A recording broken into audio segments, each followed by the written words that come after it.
Welcome to the fifth episode of the Peak Performance Podcast with me, Tiyo, and my co-host, profnyan. Hello.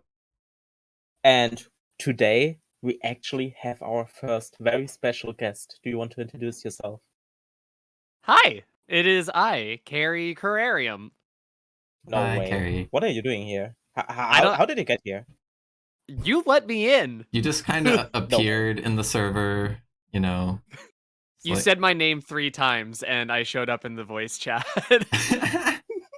Yeah, that's what happened. We were discussing you in a previous episode, and then suddenly you were here. It was very scary, but Boo. okay. Anyway, then. I'm very, very happy to be here. Very happy to have you.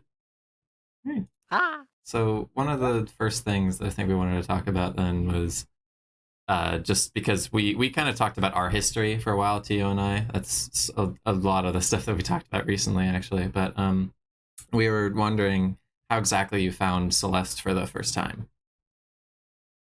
Yeah, that's. Oh god, there's there's a little bit of story behind that. So I Love to hear it.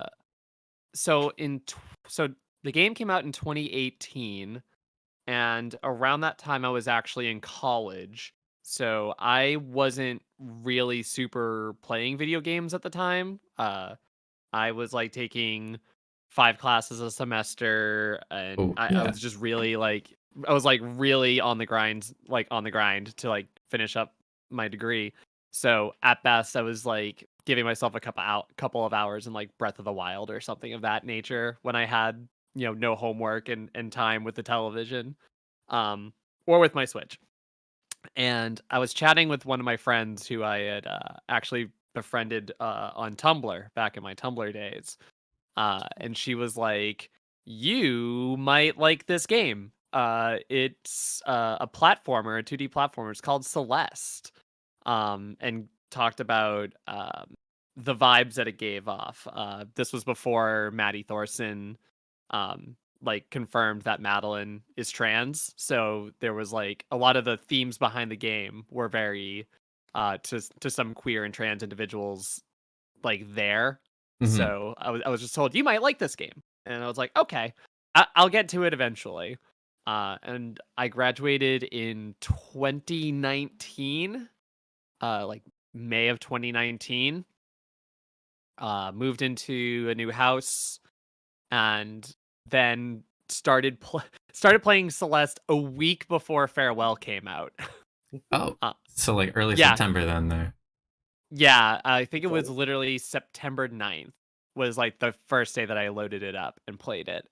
And yeah, that's like I basically was just on a recommendation from a friend, and then when I finally had, the free time to sit around and play video games, because I was waitressing part-time. So I really had a lot of free time when I wasn't scheduled. Because I was on a very, if we need somebody for a certain day, we'll text you type of thing. So I had a lot of free time, and I was just like, well, I heard about this game, so let's play this game. And yeah, got hooked almost immediately. I loved it. Loved every second of it. Had you played many platformers before Celeste? Yeah. I grew up in the Super Nintendo days. Like I was born back in like '89, so when I was young, most of the stuff that I could play was like Super Nintendo stuff. Mhm. And like as the N64 got released, there was like, I started getting into like 3D games, but I have played a lot of hours of like Mega Man X7, Donkey Kong Country games were a favorite of mine back in the day. I wouldn't say it was a bunch of platformers and Metroidvanias, so like A Link to the Past and stuff of that nature. But I have some fond memories of games like Mega Man X7 and Donkey Kong Country 3. I think is the one that I remember the most. So I had some platforming experience in the past. Yeah. Yeah, I think It's one of my it's one of my more favorite types of video games. I don't know what it is. I think it's because they're also based around like movement, more so than other games. Like and I especially like the 2D ones. Just something about the way that they feel has always been like really great to me, and also just gives me that like retro, like tinge, that nostalgic tinge.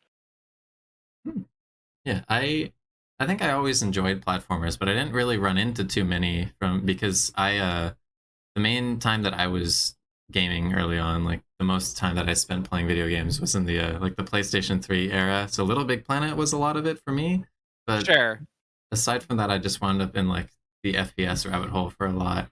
Like Tiyo, I don't know if I asked you that. Did you play many platformers before Celeste? Barely. Like I played some like Mario and stuff like that because I was a Nintendo kid, but not a lot. I think I played like shortly before I had Celeste, I played Super Beat Boy, I think. So at least I was a bit accustomed to absolutely getting owned. But, Yeah. Very punishing game. But yeah, I definitely played some platformers, but not a lot because, like you, Prof, I was in the FPS rabbit hole for a lot time there. Yeah, for me it was just a matter of like a matter of timing. Like those were really the only types of games that were like out, was a lot of like platformers just based on like what you could make on those consoles. Mhm. So like you would have your Link to the Past, which is like your top down stuff, but yeah, like uh Mega Man X7 and Donkey Kong Country 1, 2, 3, Super Mario World, and like the Super Mario Bros games I'm now remembering I played a decent amount of back in the day. And then like when the N64 came out, it started to shift, especially in my house who had it. Like my father was playing Ocarina of Time, Majora's Mask. Like we had Donkey Kong 64, which I guess was probably as close as I really ever got to playing platformers again in like the 3D era. But a lot of things changed. But one of my favorite games that I played back on the N64 was like Rayman 2. Oh. Hmm. It was such a good game, and it just for some reason never saved. So I just constantly kept having to play the beginning over and over. I had that But same issue with something. Yeah. No! Wait, did you have memory cards, like both of you? Yeah. Or not? Like PlayStation 2 Okay. memory card was a thing that I don't know what it was, but for some reason the specific copy of the I don't know if it was the first or second Spyro game or something like that, but it was a Spyro game where all the dragons were in eggs. And I just remember that we with my brothers and I would play it and then would leave the console on for just like days on end to just like try and keep it open and eventually finish the game because we would never be able to do it otherwise. It wouldn't save. We had to just leave it running the whole time. Yeah, And go ahead, Carrie. I was gonna say I didn't have that luxury because our consoles were in the living room, so like I couldn't do that to my father. So Yeah, we had I it in wish. a little small like side room pretty much. That it was just like tucked away, kind of a corner, gaming corner or whatever you want to call it. But just like a tiny old TV in there. And at one point, I think maybe once or twice, even it happened where our parents would have gotten upset with us for having been playing video games too long and go to turn it off, and we'd like freak it out and like no, you can't do that. And I think they still did anyway at one point because obviously we're like 8 years old. They're not gonna like listen to that. You're like you've been playing video games for like 6 hours today. You need to stop. Yeah. And we mourned the loss of it. We tried again. We didn't stop. Eventually we did it. But that was really funny thing with saving back then. Yeah, like I also had a PS2 and we didn't have a memory card, so so we actually had to do that to finish games. we had Jackson Dexter. Oh, Jack and Daxter! Like I love that game. Oh my god! Yes, God, I yes. loved those games. It's so good, but the thing is, I like we had to have the console running for days to even get close to finishing it because we were too bad at it. Pain. Just finish it Wow. soon. And to this day, I think I still haven't finished it. I think which one was it? I forgot which one it was. Were there any guns in it? Really? Because if not, it was probably the first one, Jack and Daxter Precursor Legacy? Yeah, I think it was that. Yeah, it was Yeah, like, like That was two. first. Two is when they decided to go like Yeah, that was it. slightly edgelord and be oh like, what if yeah. we gave Jack a gun? It wasn't just that. There was like this whole time warp. You're in an urban setting now. You have guns. You've been tortured, and you have a voice now too because you didn't have a voice actor before. So Oh, they just went on a right. whole different arc with it immediately. I did like those though. That was Yeah. a platformer during the PlayStation days that I liked. Also, Ratchet and Clank was also Oh, I Oh a also big yeah. favor. it Yes. was so good. Like Spyro, Jack and Daxter, Ratchet and Clank. Those games were that. I think that was really my first real, I guess, what you could call platformer experience then. Because it's like 3D platforming, but then I guess combat mixed in and some exploring depending on the game. But yeah, that was a good time back then. And I think the eventual obsession I realized that I had with movement and how fluid movement feels really fun to play probably stemmed from like the first Jack and Daxter game. Just the whole rolling and just like the jump roll thing. That on its own is enough to have been a That lot of felt fun moving around. Yeah, that Yeah. felt great on back in in Mhm. that game. I can like actually imagine it right now. I was just like, I remember exactly what that like jump roll looked Oh, and like. there was like a punch jump and then like the whole spinning thing you could do in the air and though you just fall slower. It Yep. was it was just fun movement even way back then. So I don't think I realized it, but that's probably the beginning of my real enjoyment from platformers and anything with good movement. Yeah, I just seem to have just always like gravitated towards them. So like like in almost every console generation I found something. Like even before Mhm. Jack and Daxter and Ratchet and Clank, it was like maybe Crash Bandicoot Oh was yeah, yeah. I used to go over a friend's house and we played Crash Bandicoot and that was always like a really fun game. So like I don't know, just kind of always gravitated towards it. They were just always like I just always found them to be just like really entertaining a really entertaining genre more than anything else. I never really gravitated toward like FPSs and other stuff too much. So Yeah. I don't know. Whether or not like the vibes of Celeste were ever going to be the thing that like tuned me in, but like being a platformer was kind of already gave it a step up, I guess, because I probably would have been like, "Ooh, 2D platformer." I used to like those. Yeah, and even after we played Celeste, you still played some other platformers on stream though, but mostly, right? Yeah, I've done like Owlboy I've played on stream. Uh Unsighted's more I played a game called Unsighted by Studio Pixel Punk, which is a bit more of a Metroidvania. But I mean I've also played a little bit of Super Mario World. I'm like looking at my Steam right now, like trying to find the other games that I've been like, ooh, interesting one. Uh there's like a couple I remember getting really into Refunked for like a brief moment. That's like a fun Oh, little yeah. Refunked. platformer.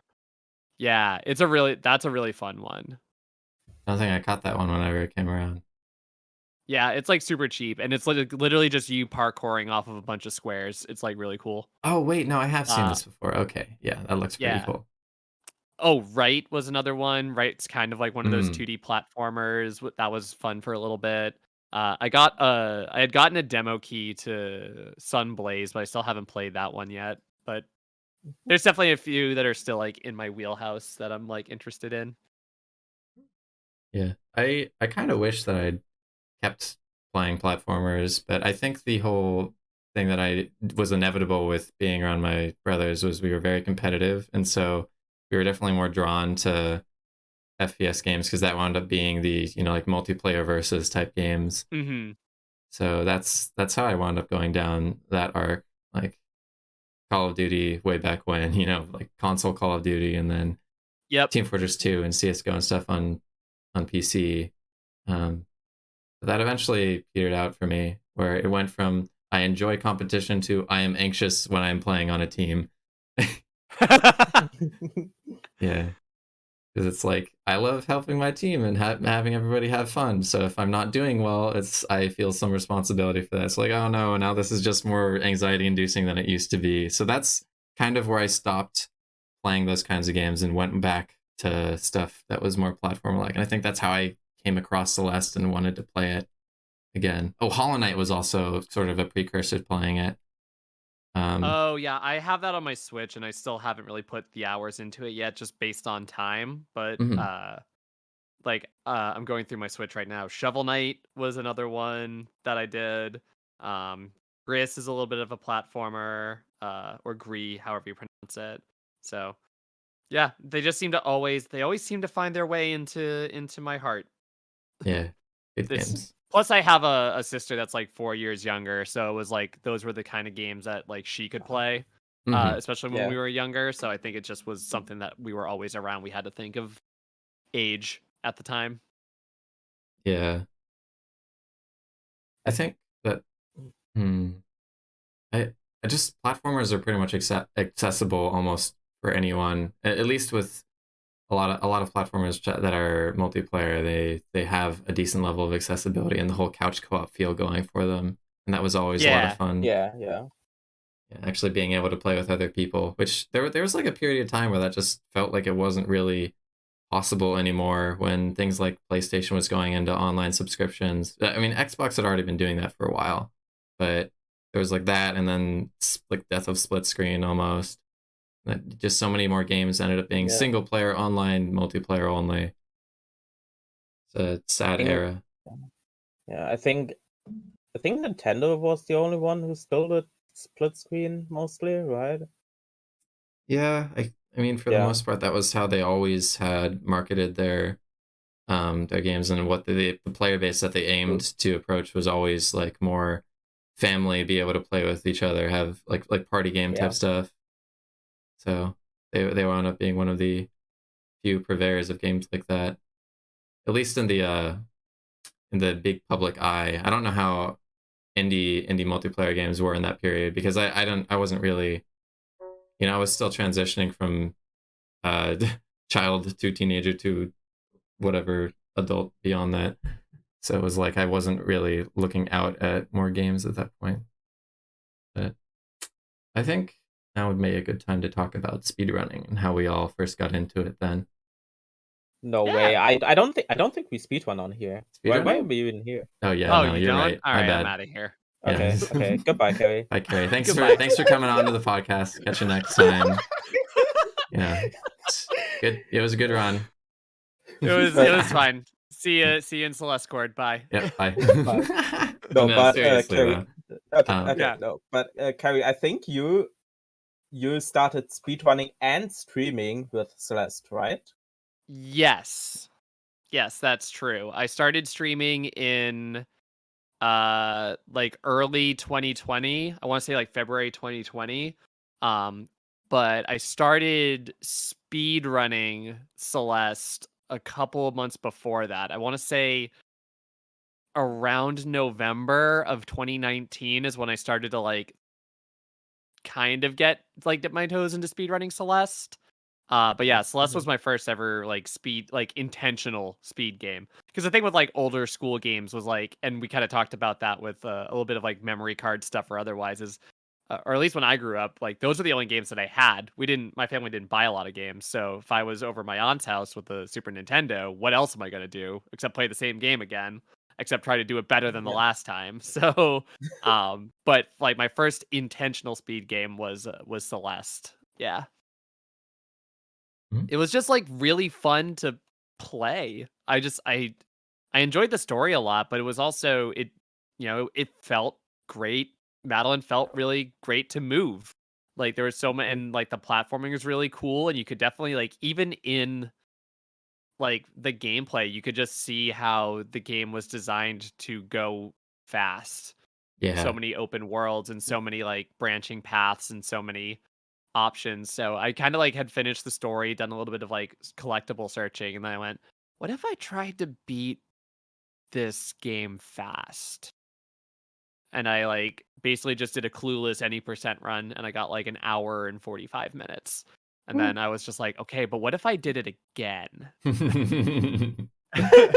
And then I like saved like 20 minutes off of that, and I was just like, Oh. uh-oh. I You're Here we stuck. You're go. stuck here. You will not get out. Yeah. And so like the thing was like I've always kind of been like because of that aspect of beforehand being like, well, the only options I really had was to play the game again, like play games again, but just try to do it better or do it faster because I've already played these games before. Like I always was interested in speedrunning. So like when GDQ released videos, I never really watched the GDQ events live, but I would catch the videos as they showed up on YouTube. So I'd like watch people like speedrun Zelda games that like I grew up on. And I'd be like, what is happening? What? Um Oh yeah, Zelda so goes crazy on glitches, right? yeah, Zelda 3D Zeldas are like nuts. So I was like kind of in a friend's Twitch community, and I was just like, hey, I've kind of been like starting to learn how to speedrun Celeste, kind of like, would anyone watch me if I streamed it? And so I had it on the Switch, so I bought like a capture card Mhm. and like a webcam and like a USB port because I was running on a MacBook and I just like Oh, and I just like made something work, and I just started being like, all right, I'm gonna stream. I'm just gonna stream me playing Celeste, and so was my humble beginnings. what wasn't there a MacBook like bitrate clip of the old days Oh as my well? goodness. Yeah. If you go to my clips page, I think the second most viewed clip is me doing a Summit IL speed run, and like halfway into 0 meters, the bit rate just tanks. And and I don't notice because I'm speed running, and it's very funny. Yeah, don't speed run or don't stream on a MacBook. It's just not going to work out for you. It's Well, just they're not built for that. well, today you relive the old times with the bitrate drops sometimes. Yeah, just natural. I stream from my bedroom, so I'm far away from the router. So sometimes I just Mm. get not a great connection to the to the Wi-Fi. But the good thing is that like it's always been something that we could just kind of joke about. So it's annoying, but it's never like harmful to viewership or Mhm. anything of that nature. We just kind of like joke about it. And basically, when that happens, especially if I'm doing something that's more like if I'm just playing like a modded map or something, I'm not speed running, so I can take a break. We just kind of like stop and just chat, and it's like we wait for the pixels to come back. So I remember it's being plagued by Wi-Fi issues for a long time. it sucks. It's so not fun when it happens. It's like the Yeah. one thing that you like. It's something that's so out of your control. Like you can do so much to like try to minimize the issues, and sometimes ISPs are just like, no, not today, thank you. Yeah, no, it's like for a period of I don't know, maybe it was 10 years or all the way up until I was like a mid teenager, so like 15, 16 years old. Up until then, we had like 2 megabytes per second download at best, and then on top of that, Wi-Fi and 5 people in the same house, and then Yeah. multiple walls to it. And I'm like trying to play, competitive games like CS:GO. So sometimes things just Oh no. completely die on me, and I can't help it, but it sucks every time. And then like I don't know how I managed to keep playing despite all that, playing those games. Honestly. Yeah, I don't know how I didn't get so infuriated. I just stopped and did offline stuff. But yeah, no, it's way, way, way nicer having any semblance of a good connection. Like Ethernet is a blessing. It is. It absolutely is. And you said you still stream on Wi-Fi all the time? I have a power. I have Oh, a power power line, line. power line Yeah. adapter. Okay. So I'm technically connected via Ethernet, but Hmm. it's just like it doesn't get 100% of the way there. So most of the time, like my streams are generally fine, and I'm streaming at like Hmm. 3,000 for bitrate. And then there's just some times where it just gets choked and it drops to like 200 and it just makes its way back. So it's unfortunately I'm not really like plagued by the issues, but they happen to pop up sometimes. So Hmm. um At least it's not like the what the MacBook days looked like, I suppose. yeah. When did you get a PC?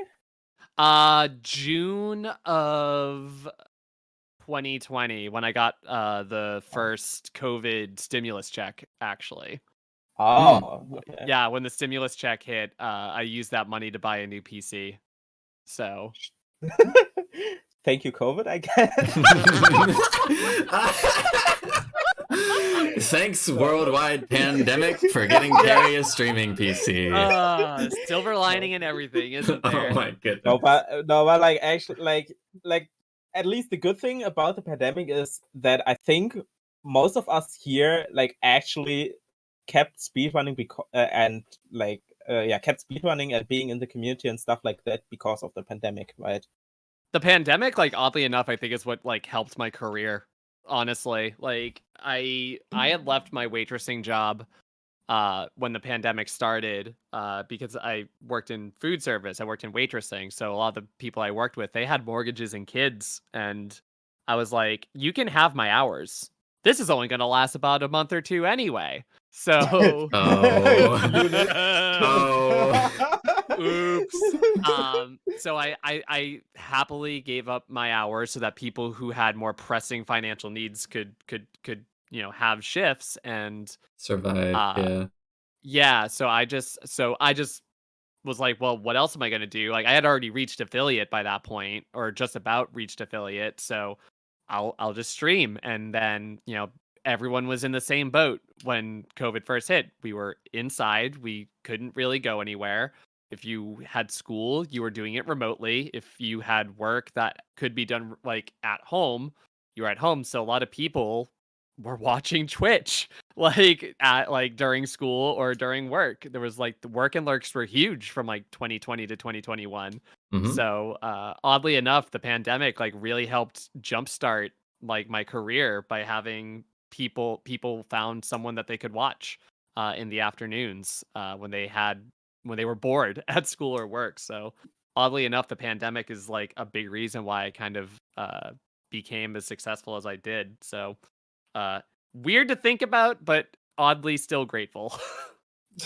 Shout outs to COVID. Shout outs to COVID. Oh my God.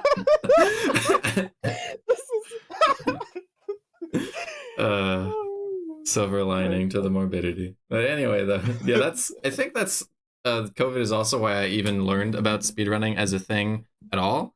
Because before 2020, like maybe I had heard about it in passing ever, but I didn't really know about the hobby or about GDQ or anything.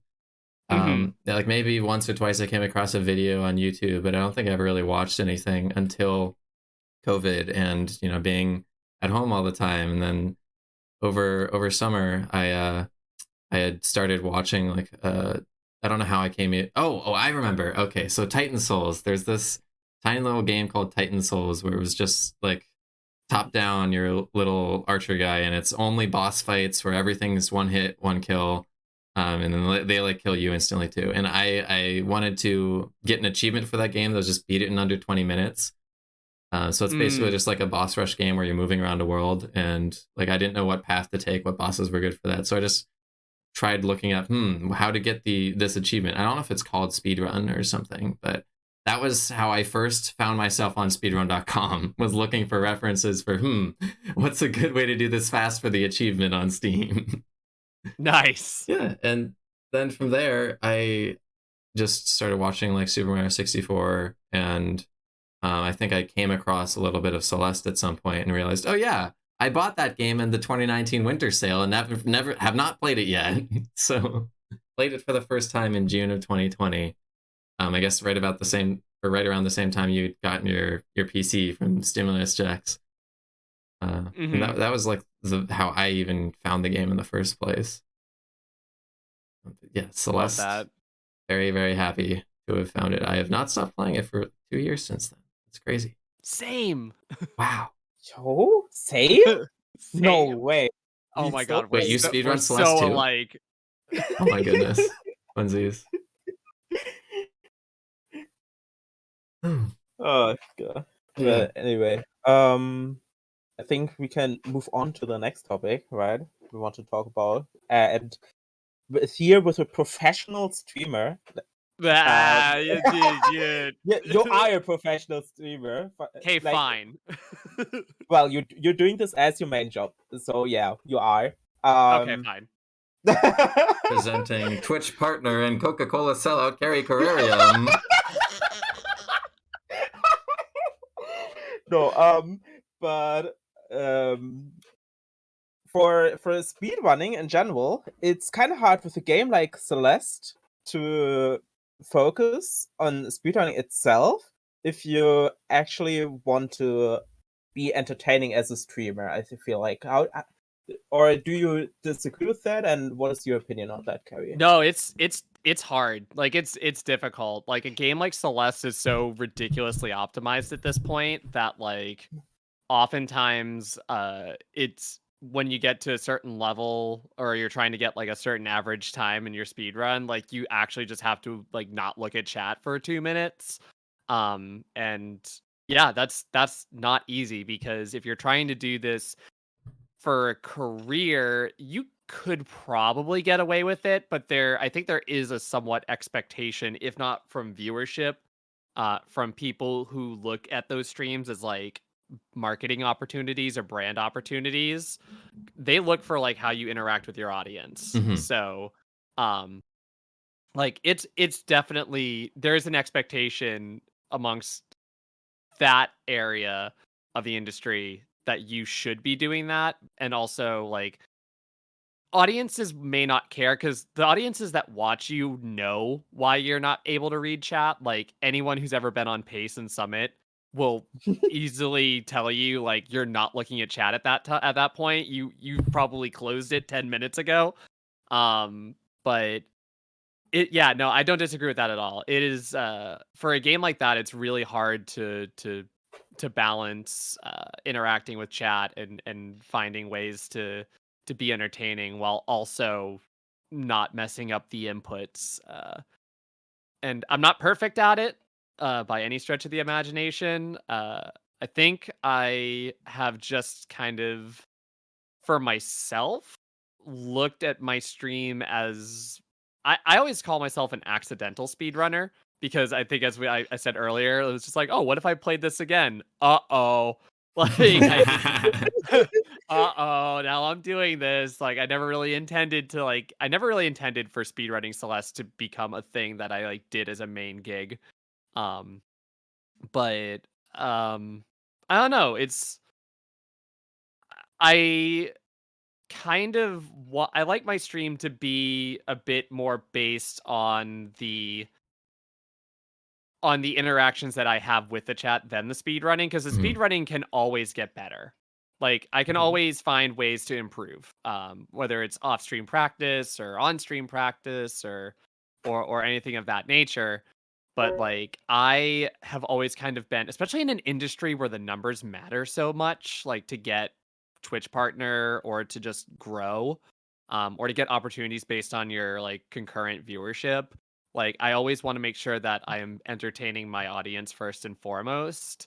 So I've kind of just accepted that I want to make sure that I'm giving a good impression to people who might be there for the first time, and giving the audience like more of a laid back like this is just a place to hang out and joke around than to be Mhm. incredibly focused on speed Mhm. running because the speed running I can always improve upon, but there's sometimes it to me who's looking to try to grow and continue this for a career as long as I can, as things have opened up and people aren't really watching as much as they were. I'm trying to make sure that I at least come across as an entertaining personality before I come across as a top level speedrunner. Yeah. Um, Yeah. There's definitely something to be said about how you go about growing your audience and how that matters, because the way that you're describing where you're actually, you're interacting with people and giving good vibes and chatting with people constantly, then you're actually growing a community of people who will come for you, not for your speed running or your times or anything. Whereas if you have people who are like top level runners in a game, you can frequently see they like if they're ever gonna take a break, they can go from getting hundreds of viewers or something in whatever top level speedrunning they're doing, and then drop to like a minuscule portion of that just playing a casual game on the side. Because so yeah, many, yeah. it's brutal. It's like a constant thing that we like. I have talked to partners about. It's like half the time when we get the check mark, we joke, "I can play whatever I want now." Like, but it's still true even afterwards. Like Mhm. you still even if that were true, you don't want to see that drop. You want because it does come across that way. If I were to go and play Owlboy again, I'm gonna get like 20 viewers, and it's like that's like 33% of my viewership, and it's like I'm happy for every view, but it is also like you can't help but look at that and go, oh, you come to watch me play Celeste, you don't come to watch me, and it can be very kind of something that you have to internalize. Uh, there's Yeah. like in my opinion, there's no wrong way to balance it. If you would rather focus on the runs, like I'm not gonna like this doesn't like Zcad. Zcad is like the top level speedrunner of like the Celeste Yeah. community and is like interactive after the run is done. Like because Zcad is no cam, no mic. Mhm. And that's a perfectly fine way to do it, especially at that level of speedrunning, at that speed of speedrunning. So there's nothing wrong with that, but it's like different, but there's that way of doing it. And then there's also like people like me or Frozen Flygon who focus a bit more on like chat interaction. Um, and we don't care as much about our times. Like it can work on either way. And I think that's actually one of the fun parts about streaming is that it even though it can be kind of all over the place and you kind of can't really get a good grip on patterns and what works, like you can have those days where you got 100 viewers watching you play a speed run, or you have 100 people watching you play unsighted. You never know. Like Yeah. like Can swing either way sometimes, yeah. and either way would still work. Like people will be like, "Oh my god, you're a phenomenal speedrunner. I'm going to give you a follow," or "Oh my god, I like it here. You're a very cool person. I'm going to give you a follow." So, uh the balance is hard depending on what your priority is as like a content creator and as like a streamer. Like when like a streamer that speedruns Yeah. specifically, Yeah. like Yeah. the balance is the balance. There's no wrong balance. It's just what are you looking to get out of it? Mm-hmm. Yeah, like if Yeah. oh, go ahead, yeah. Oh yeah, I just wanted to ask a follow-up question. I don't know if you wanted to follow up on the point that Carrie makes. If so, then you should you should do first. Or you Yeah, should do it okay, first. yeah, sure. I was just gonna be talking about how, yeah, definitely, if people are there for you as a person and a personality and like your chat interaction, then generally speaking, they're gonna be around for like more games than it doesn't really matter as much what game you're playing as long as you're still able to keep people interested. Whereas like I think I'm kind of just bringing up an old point again with that, but it's just so crazy to me, like watching people who are extremely talented speedrunners, and then it's just kind of feeling a little bit sad when they go to play another game and then shoot from 100 to 10 or whatever viewership difference it might be.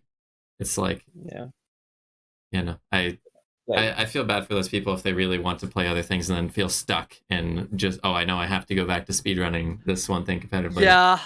And I think that's why you see a lot of people that have alt accounts. Like, is like there's some people have alt accounts that some are like semi-public or whatever, and that's where you go to play the other games or something of that nature, so that the numbers don't hurt your main channel or something of that nature. And it's still just messed up that that's the way that it has to work, but it's kind of you have to look at it. It's twitch.tv. It's TV. And so people will not tune in for the same reasons people might not tune in to regular cable or TV for stuff of that nature. Yeah. Like, you know, Yeah. it stinks because you have a more personal connection with the person on the other side of the screen. But it's kind of like when you start to look at it from a TV perspective, it makes sense. But yeah, it definitely still hurts to watch like people that you know and have gotten to have good friendships with, and you just see them have like 15 viewers, and you just go, "Why? No, people come over here, please. This is good. Yeah. This is good content. This is a good person." I just want to see everyone that I know succeed. Yeah. So true. Please succeed, both of you. Okay. I'm Whatever trying. you do. Okay. I'll do my best. Okay. No, but a follow-up question to that I wanted to ask is being entertaining is, how do you try to talk and how do you try to interact with chat, especially when speedrunning Celeste, because when speedrunning Celeste, I don't think you can often just look at chat, right? You have to I think if you do it, you mostly do it at At transitions. risk. If you can at transitions, if you even can do it. Sometimes you can't even do it at transitions, I feel like. Or I don't know, downtime. But how do you balance that? Oh God. When you have, I think at a certain point, I think all of us can safely say that we have a couple thousand hours in the game. Mhm. No So way. no way. What? um, No, never. I would really dang. Oh well, there I go flexing on everybody. Um, there's at a certain point, you know where your breaks are. I remember Blue Eye saying during the summer open that there's pace checks. Like you have your rooms where you look at the timer and Mhm. and you know how good a run is based on the time that you see, like whether it's chapter time or file time or something of that nature. And I kind of have the same when it comes to looking at chat. There's just certain rooms that I know I can look over and it's fine. Like room transitions, you say, are one thing. Like Button skip presses. cutscenes are probably another one. Obviously, kind of the classic bye-bye way, which is you just kind of take a minute in between chapters to interact with the chat and take a Oh, breather. yeah. Thank Yeah. God that we don't Oh, do yeah. RTA. Thank Praise be God. to IGT. Yeah. Praise be the IGT. Um, but I also I set up my monitors in a way that I can kind of very quickly peek over. So I have two monitors. So if you were to watch my stream, I'm looking at one monitor to play Celeste, and then on the other monitor is my stream manager, and I have my chat on typically the left side of my other monitor. Some days, if I feel like my mic is in the way, I have the chat on the right side, so that way I can just really quickly move. I don't even have to move my head. I just move my eyes over to the chat, and so I kind of have been a fast reader from the start. From when I was young, I was just kind of able to read earlier than my peers, so I can kind of read the chat quickly and interact that way. So a part of it's a little bit of some natural ability to read quickly, um, which is why I think people look at me as someone be like, Carrie's just really good at interacting with chat during speedruns. It's impressive. But I also have I set up my setup as to be as efficient as possible with regards to Mhm. chat and Yeah. game, so that there's not a lot of wasted movement in those pauses, so that I can look over.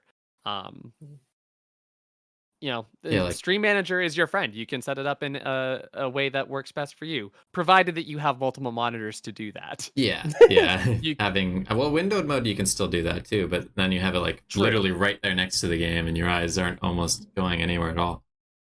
I think people like And Jax, I think, also, does that. Yeah, Jax there's is also windowed. there's also the OBS setting where you can the chat and other things can be popped out or something. It's something you can Yeah. do in OBS with I think either Streamlabs, Stream Elements, or other options. Like some people just legit have a pop out of their stream chat, which you could probably do if you do window mode. Oh, Or yeah. you can go the Evans fight method and look at your phone. There Yeah. those work Oh, as well. Scott looks at his phone. Oh, I didn't know that. Yeah, Scott has one monitor. I was in a stream and he has he has in his bio he only has one monitor. Um but I think I read one. I think I heard him say once in a chat the way he reads chat is off of his phone. Mm-hmm. Nice. I'm pretty Yes. Yeah, sure. that is Yeah. what he does there. Okay. He's got single Yeah. monitor and just looks at his phone every now and again. I think I did that when I started speedrunning Celeste because I didn't have a second monitor at that point. You don't want to know what my setup was when I was running on Switch. It was bad. Oh boy. Yeah.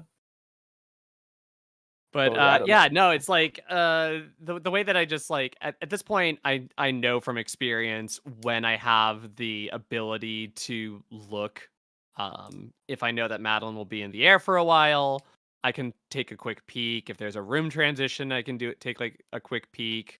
um you know, you kind of get like a game. It's almost like an extension of game feel. You just kind of know when you're gonna Yeah. be Mhm. like it's an extension of game feel and muscle memory. You know when you can look over and read some comments and be able to interact with stuff. But similarly, you know, if you wait until the chapter's over, there's nothing wrong with that either. It's kind of how you want to Yeah. do it. But that's the way that I do it. Is I just kind of make sure that my setup is set up in a way that no wasted movement exists, so I can look over and interact as often as I can. But yeah, if you're on pace, I'll say it. I just go, chat, I love you, goodbye. So there's definitely See you times on where the the other speedrun still side. takes the speedrun still takes priority at the end of the day if I'm on pace. Yeah, because that's the Uh, ultimate satisfaction, and like people love to celebrate that stuff too. So everybody wins when you do well at the end there. And it's great because if there's anything I've learned from the Celeste community, it's that if people are on pace, there will be spam in chat and everyone's having a good time. Oh yeah. Pause frog? Pause frog, Just a little bit of that. spam this blank to cheer on blank. You know, there's so many things out there. So Yeah. at least chat has a good time with it. Mhm. Yeah. But also now that you said with knowing when to look over, first off, I think what's actually important is which is obvious to me, but maybe not to everyone who's listening, is that Carrie has her first monitor was Celeste on the left side and the second monitor on the right side. That's important to know because you have the chat on the left side on the second monitor, so you only have to glance over. That's right. If I understand Yeah. Yeah. There's I basically my chair is set up in a way that I kind of have a view of both of my monitors. So in any kind of given situation, I can whether my chat is on the left side or the right side of my monitor, I can still just kind of glance over. I don't have to like move my entire head. So it's just I've worked hard to make sure that my setup is good for webcam and chat in game, and so I basically have a view of everything. Mhm. A lot of fine tuning over time, seeing what looks a little bit better or works a little bit I've better. almost Right? hit 2,000 hours of streaming. You'd think that I would know all of Ooh. this by this point. So Let's go. 2,000 hour celebration when? no. Okay, fair. No, but also on where people often check pace, like often people check pace, right? So but I rarely check pace. If I want to divide my attention to something, I check chat instead of the timer. And I think that also helps. I feel That like is such a good idea. I should definitely steal that more often. I feel like there are times though where when I would consider places to be pace checks just because you are going through a transition where you are looking at that top of the screen anyway. So like there's a couple places in Huge Mess in Towels after the winged berry room when you're going down left after that. You are transitioning right next to the timer, or at least you're going to be right next to the timer almost at the top of the screen there. Yeah. So it's like some of them, it's just inevitable. You will look at the timer almost anyway. Because like in that spot, the timer actually covers your gameplay for a moment. And so some of the pace check spots are like, you're probably still going to need to be gaming. Like you might not have time to look at chat, but you're just looking at the timer incidentally anyway. Yeah. So that's what I remember, or how I remember like the pace checks there. There are quite a few of those where you're just kind of going to be looking at that corner of the screen anyway. But there are a lot books of 3, or is it? Huh? Yeah, books 3. Yeah. But there are probably a lot of those where you could just be looking at chat instead. That's true. Yeah.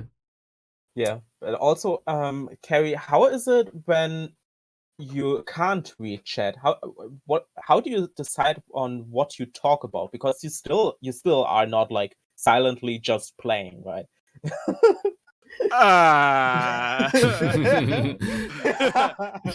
Time to That's shoutcast my own gameplay.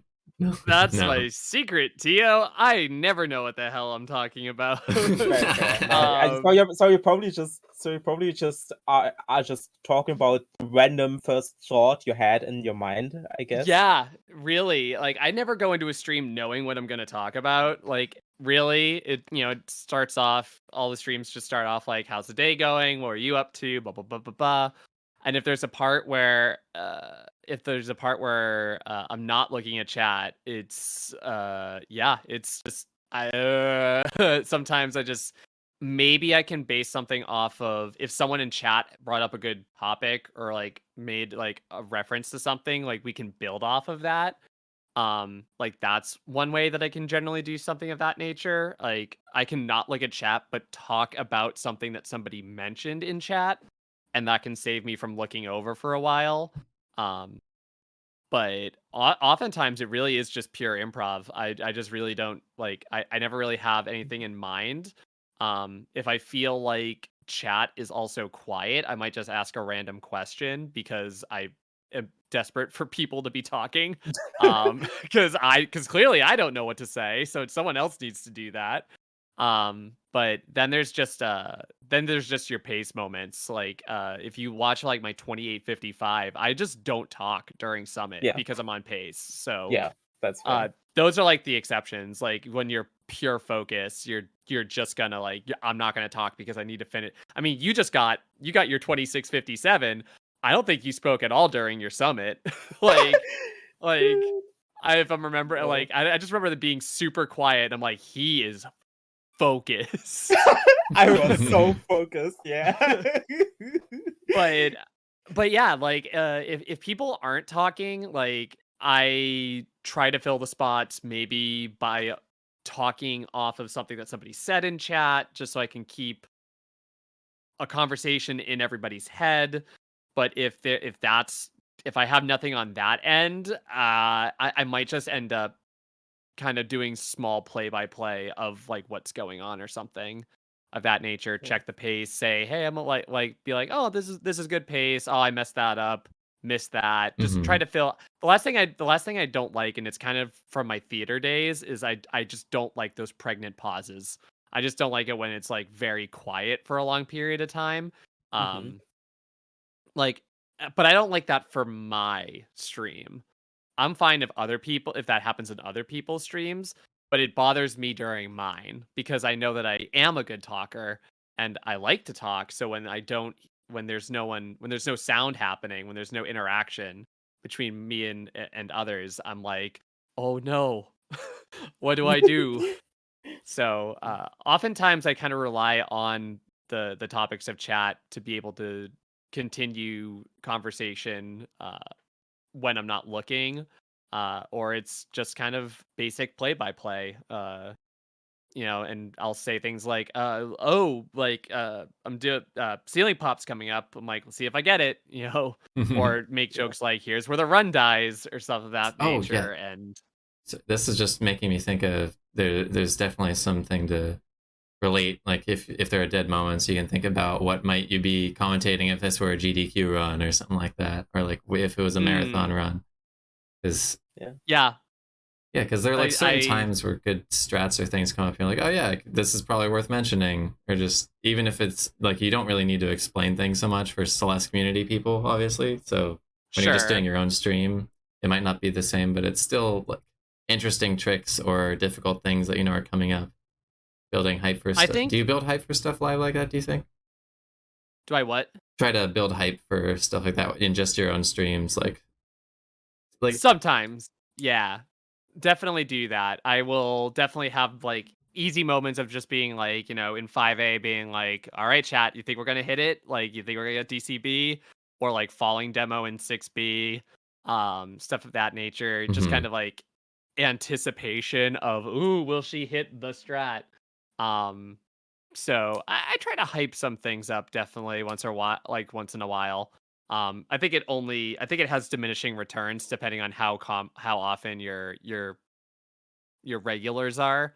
But it's still something to be done. And I agree with you in one sense. I think for a lot of people, commentating your runs during are really good practice for if you ever decide to like submit to marathons, like because you kind of get a feel for uh what you would be saying during those moments anyway. Because the hardest part about commentating stuff for marathons is timing.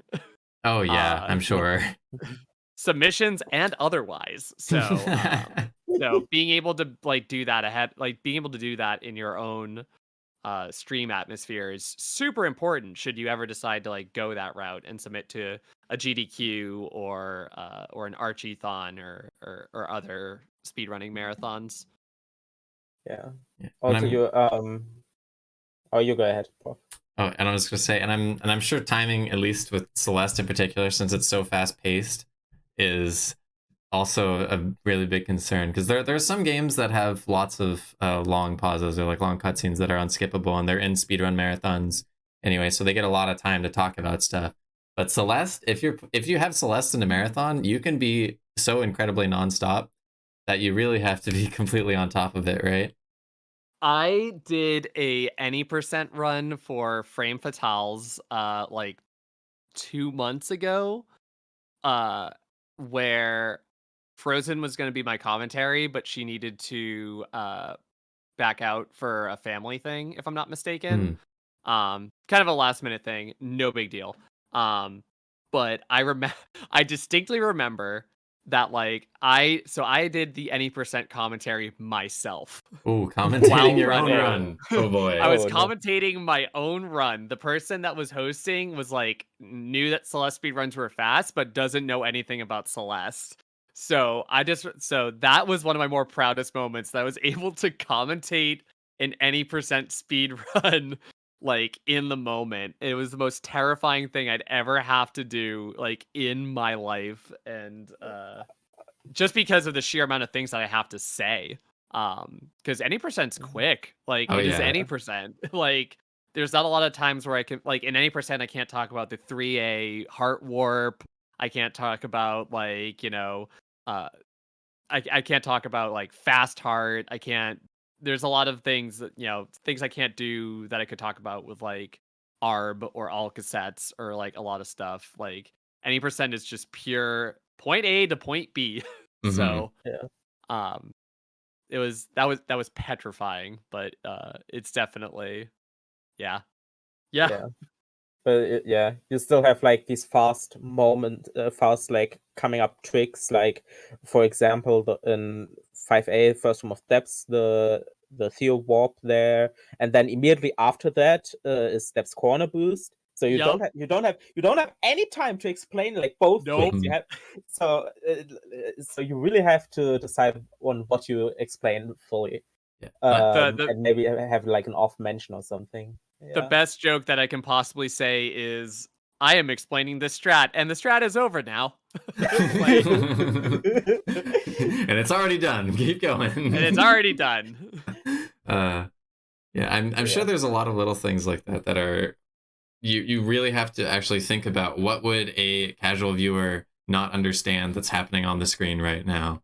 And like why am I like what actions might I be doing that's are very strange, or what might look totally out of place. And one thing that immediately came to mind for me was cutscene ultras, like at the beginning of Huge Mess.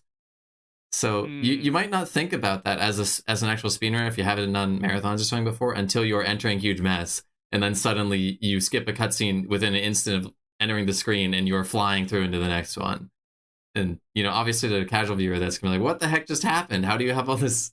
How are you still flying through after that? But there's in like key cycles where you might be doing all the random dashes in the room before Huge Mess.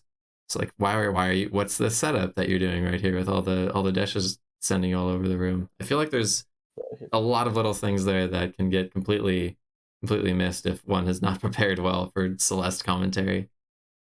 Yeah, 100%. You just have you kind of have to pick your own battles depending on you have to pick and choose what to focus on depending on how long your run is and like realistically where you're running. So it's a it's a process. I've definitely had to simplify a lot of things in my days just to be able to get the basic ideas out in time. Celeste is not easy to explain. No, Yeah. it's And very, you- very technical. Yeah. Good. And you often what I picked up, you practice this this marathon commentary often when you get raids, like bigger raids from people who are not that familiar with the Celeste speedrun. Yes. Yes. It's not been uncommon to get a raid from like Blue SR, the Hollow Knight streamer, who has like 500 viewers. So I've had raids from Blue SR, and Hollow Knight and Celeste have a decent overlap, but there might be a lot of people that have never seen it before. So if I get or even if it doesn't even have to be a big raid, it can just be like anything from a community that is largely unaware. Yeah. So even So like casual Celeste players, for example. exactly, yeah. But the big example I can think about was a couple weeks ago. I got a raid from this French variety streamer called Angledroit, who has like 112,000 followers. Oh, Wow. wow. Yeah, right. What the frick? I was doing Arfie's D-side speedruns. I was 3 minutes away from ending stream, and then all of a sudden I get a notification that says you have been rated with 1,497 viewers. I was like, oh. And Angledroit had just beaten Summit, like had just finished the base story of Celeste. I'm like, Oh, okay. well, I'm like, well, I gotta show this off. Like, I gotta show people why they're here. Because I actually went back on the VOD, and there was people like Knopf in chat, and they were just like, uh, when there were some people that was just like, oh, let's go raid Carrarium. So people knew based in the chat that I was a speedrunner because they were talking about me as a speedrunner. So yeah, that was immediately a point where I'm like, yeah, you probably haven't seen anything like this. So please ask questions. So yeah, it does become very much like its own marathon commentary type of thing. You kind of have to really, because it's like I said earlier, if you have regulars, they know what you're doing. But for those people that are casual or new, you're gonna have to go over a lot of stuff. So yeah, anytime I get like a really big raid, I kind of inherently just fall to, all right, let's talk about Celeste. Like, ask any questions if you don't know what's going on. Like, I kind of inherently go into speedrun mode, but I try to explain what's happening so that those who are watching can understand why what they're seeing is so impressive.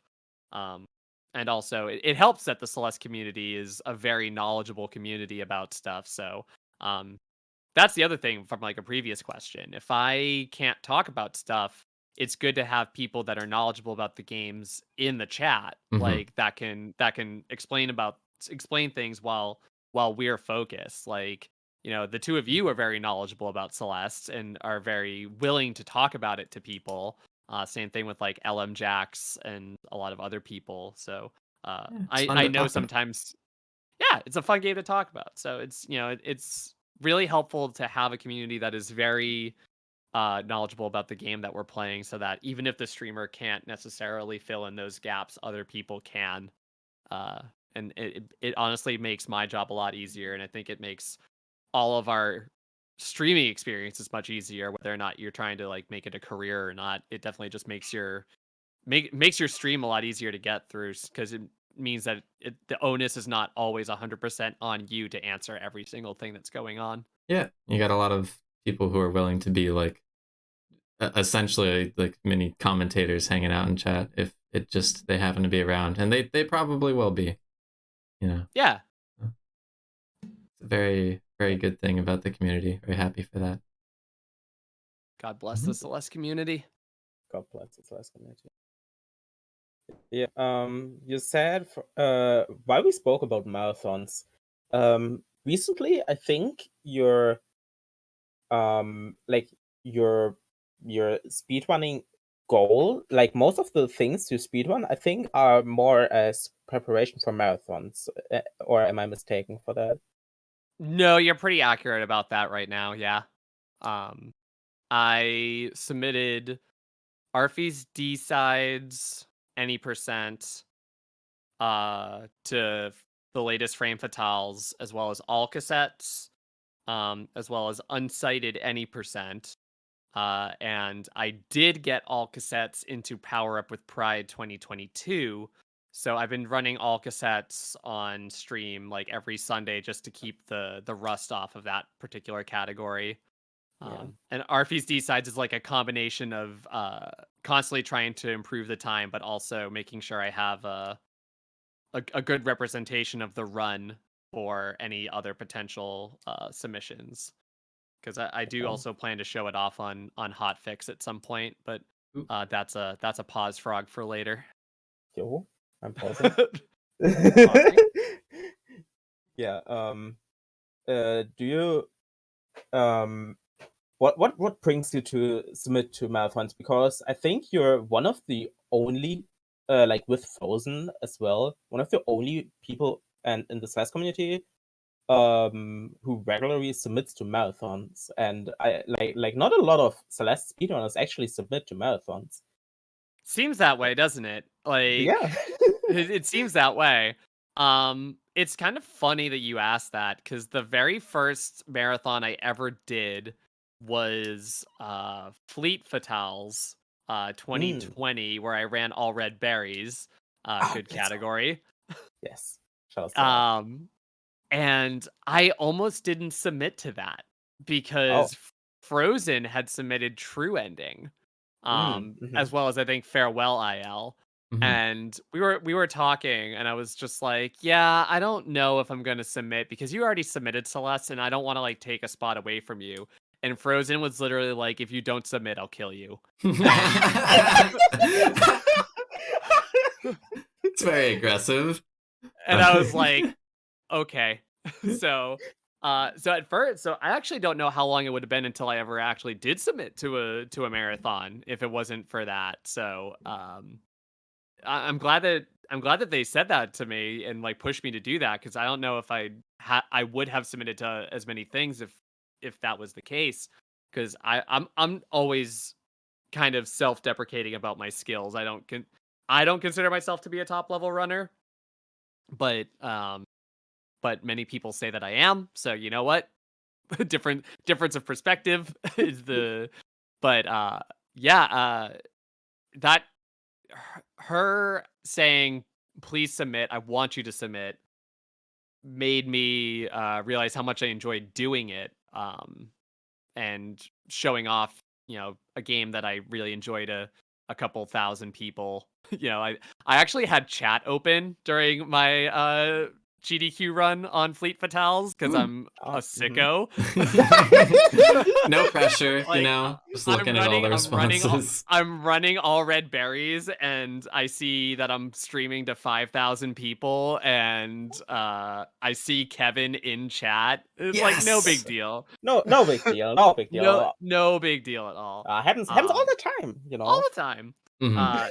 But it made me. I really enjoyed the experience, and from a career standpoint, I got like I won't call it a GDQ bump, but I got a bump. I got like at least like 100 new followers, and like the first couple streams afterwards was just like a good bump in viewership. Comfy bump. I did like literally I did hundo the next day, and I got like 100 people watching. So it's like, Okay. oh, this is cool. um, but Nice.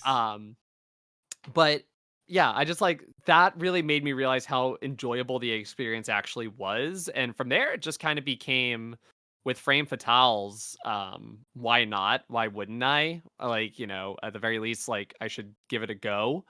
Power Up with Pride was something I wanted to do last year, but I had burnt out, so I didn't have the time. But this year I was just like, I'm gonna do it. I'm gonna put myself out there. And so I submitted to that. I don't know. It's part of a nature of I like events. I like doing charity work. And it's just a great way to get my name out there, but also to talk about a game that I really enjoy and show off. I think we all kind of can agree that uh and we kind of actually talked about it before we pressed record while we were just hanging, but like the Celeste community, it it's a really great community that doesn't really have the viewership of like the larger games, like the 3D Zeldas or Minecraft speedruns or anything. And it doesn't have to have that large of a viewership, but it often feels like a much more tight knit community, Yeah. and not one Absolutely.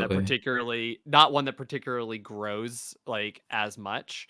So I kind of look at marathons as not just a way to like support good causes and help myself, but to get Celeste speedruns out there to people that may Yeah. not have seen them yet, and be like, look at how cool this game is. Don't you want to play this game? And Share the and joy. share in the joy. Exactly. So um that's kind of what drives me to do it at this point, is is getting the game out there, and trying to build on what is already a really solid foundation, and just see the game continue to be seeing the game continue to grow, seeing the community continue to grow, and seeing new faces. I love seeing new Love faces. it. So Shout outs to Yeah. Frozen Flygon for the very loving and positive encouragement to Carrie to submit. Yeah. yeah. Please submit or I'll kill you. It wasn't that aggressive, but it was very much like, you're gonna submit to Frame Fatales or else. So. And that worked out because we both got on anyway. I did all red berries, and then she did Let's farewell go. immediately afterwards. So it worked out. Celeste block. Go. Yes. Yes. That's what we're hoping for. The games list for the latest Frame Fatales hasn't come out yet, but we're hoping for Celeste block, where I show off Arfie's D-sides, Frozen gets Spring Collab 2020 Beginner Lobby, and Water with Flavor gets True Ending with Farewell DTS. And that's our fingers crossed hope. So when go ahead, Tiyo. When does the game list come out again? No idea. Okay. Not a clue. Then who knows? Maybe the game list is out when this episode comes out. Who knows? We will see. We'll see. Who knows? Yeah, I had a question for you then, Carrie, though, as well. Do you have any advice for people who may be submitting to marathons for the first time about how to go about it, or prepare, like what their submissions should be like, anything like that? Yeah, sure. So big thing is well, the first thing I want to like tell people, like when they're submitting, it's like, don't worry about the run being perfect, like, because when you do the speed run live, it's not going to be perfect. Like, that's just the nature of the game. Like, a marathon is nothing if not a big no reset in front of a lot of people, you know? So don't worry about the run being perfect. Just make sure that you have a decent showcase for what the run is. And if you make mistakes, that's okay, because talk about, like, you don't call attention to the mistakes. But if a mistake happened and you know why it happened, talk about why that happened. Like, you could very much talk about like movement or inputs or something involving the game. Like, it could be easy, like in Celeste, I could say, oh, I got corner fricked, like, in there, and explain like what happens when you get corner fricked in the game, and why that's such a big thing. So first thing I would always tell people is, don't worry about your submission being a perfect showcase. Like, have it be a good enough showcase. You get like you get a good enough showcase of what you're capable of, what the game is capable of, and if you can talk through the mistakes, that's even better. Commentary, super important. Never submit the first take. Always have never a practice take. Okay. Always have a practice take. I can tell you from experience, it takes me about 2 hours to get a good take. I don't really write down the commentary before I do commentary vids, because it's so hard to assume timing of a script with the timing of the game.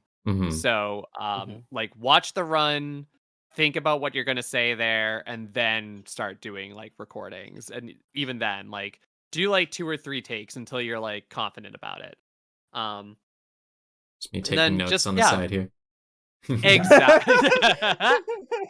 Yeah, I've never submitted to a marathon, but I have some interest in it eventually. So that was partly why I brought the question up at all. Mhm. Yes. I Yeah. have it as my 2022 goal to submit to a marathon. I Yo. still haven't, Yes. but who knows? I want to see this. I want to see this. But yeah, no. So like, don't worry about runs being perfect. Don't just submit your first recording take. Commentary, while not required sometimes, is very much important because you have to assume that people on games committees have never seen your speed run before. So you want to be able to describe what's going on to someone who may have never seen the game before.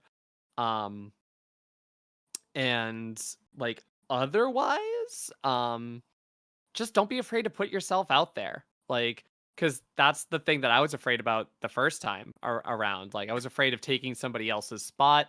I was kind of not sure of how good I was, if I was good enough to submit.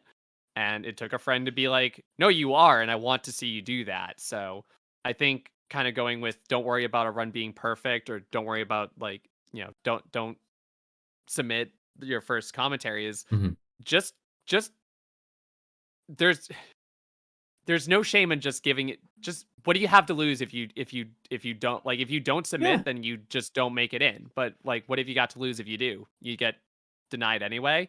Well, no pain, no gain. But you got your name out there, and Yeah. then if you submit to the next gaming marathon, they might remember you.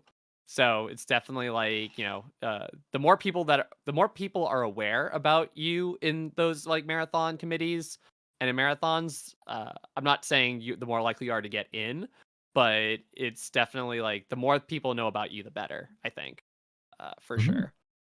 yeah, As far as like anything else goes, I, ju- you know, uh, those are the main takeaways I would say. I never really like prepare for a marathon submission. I have an idea of like days that I would like want to commit to it, um, but I mostly just Prof actually will tell you that there were like I was in your stream and I remember like doing all Oh, cassettes, yeah, yeah. and I was just like, I think I was just like, do I just submit a PB with my commentary over it, or do I just keep doing these like compared to an average run? And Mhm. a lot of y'all were just like, do it compared to average because it'll be like a better showcase. And then I got like, and I did that. Um, but do what's best for you. And if you're getting close to a marathon submission time and you may not have like derusted a category enough, like PBs with commentary is fine because that can still be a good showcase of the run, provided that like, it's not a massive reroute going on or something of that nature. Mhm. I can tell you that there are many people that have submitted speed runs from a GDQ that they submitted to last year, and they submit to certain marathons with that. So there's no shame in that either. As long as the run showcases like the route and the run, or as long as the video shows the run or the route accurately enough, and your commentary is sufficient to speak to the clueless viewer, you're pretty golden at that point. Mhm. Other than that, the only other thing I can think is just have fun.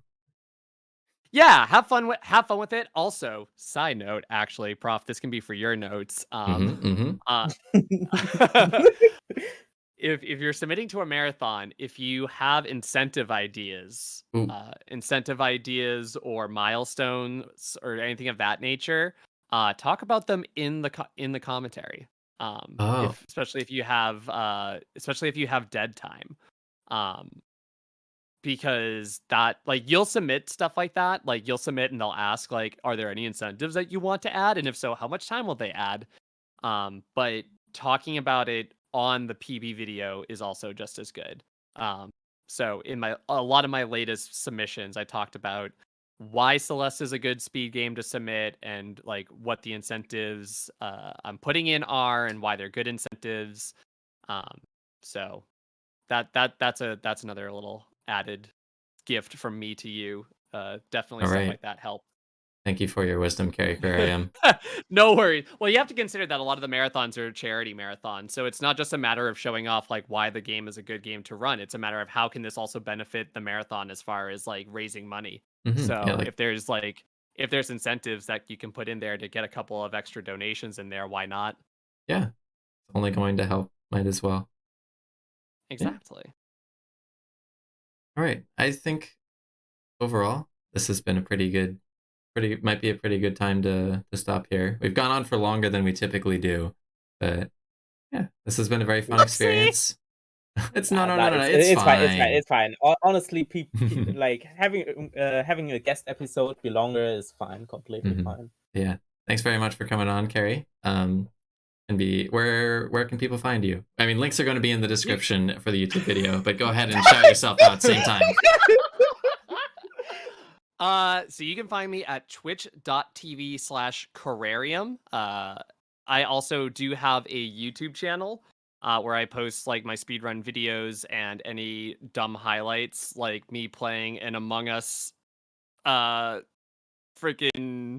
an Among Us Celeste mod that was the bane of my existence. but youtube.com/carrarium. I am less than 50 subscribers away from 500 subscribers, so that's nice and that's really cool and humbling. Those are the main ones. This is the primary I'm also at twitter.com/carrarium if you want to follow me on Twitter. And yeah, that's everything that I can think of to sell out on the Peak Performance podcast. So all right. But yeah, no, I appreciate you having me. Yeah, of course. No problem. Of course. Also, no Coke sellout. I'm very disappointed, Carrie. Listen. I wasn't. I didn't want to. Okay. Last question. Last question. What's your favorite Coca-Cola flavor? Oh, I just go for original taste. Okay, that's fair. Yeah. I grew up in a family of soda drinkers. That was just the Coca-Cola that we had. My mother drinks Diet Coke, but yeah, I've just always done original taste. All right. Okay. Thank you. So, all right. Thank you, everyone. And you can find us on Spotify, YouTube, Twitter. You will find the links because you're listening to us right now. So yeah, goodbye, everyone, and see you on the next episode. Thanks for listening. Bye-bye. Bye-bye.